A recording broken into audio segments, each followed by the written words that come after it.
Kinumpirma ni US President Donald Trump na magpapadala ang Japan ng isang top team sa Estados Unidos para sa trading talks. Si Rosel Feria para sa detalye. Parameters are tough but fair.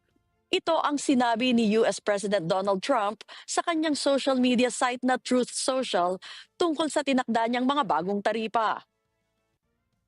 Nakipag-usap din anya si Japanese Prime Minister Shigeru Ishiba sa kanya at sinabi nitong magpapadala ang Tokyo ng isang top team sa US upang makipagnegosasyon. Binanggit din ni Trump na hindi nag-aangkat ang ibang bansa ng mga sasakyan sa Estados Unidos. Ngunit milyon-milyon anyang mga sasakyan ang ini-import ng US mula sa ibang bansa. Kasama na anya rito ang agrikultura at iba pang mga bagay. Dapat na anyang magbago ang lahat ng ito, lalo na sa bahagi ng China. I spoke to a lot of leaders, European, Asian, from all over the world. They're dying to make a deal. But I said, we're not going to have deficits with your country. We're not going to do that because to me a deficit is a loss. We're going to have surpluses or we're at worst going to be breaking even. Looking at many countries, they all want to do, just so you understand the power of what I'm doing. Every country is calling and being very solicitous of us. Very, very nice. They're being very nice.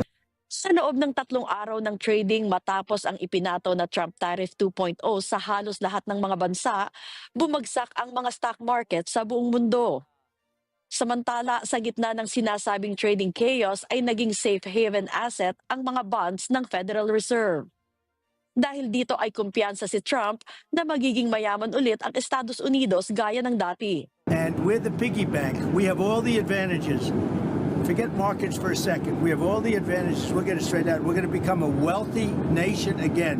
Wealthy like never before. And we're not going to let other nations that have been ripping us off, whether it's China or the European Union, with all of the European nations that have just made, it's been like a feast. Look, the European Union was formed for one reason. You know what that was? To rip off the United States. So put that in your bonnet. Binigyang diin ni Trump na hindi siya makikipagnegosasyon maliban na lamang kung malulutas ang trade deficit na nararanasan ng Estados Unidos dahil sa China. Rosel Feria para sa Mata ng Agila International, Trusted, Connected, On Point.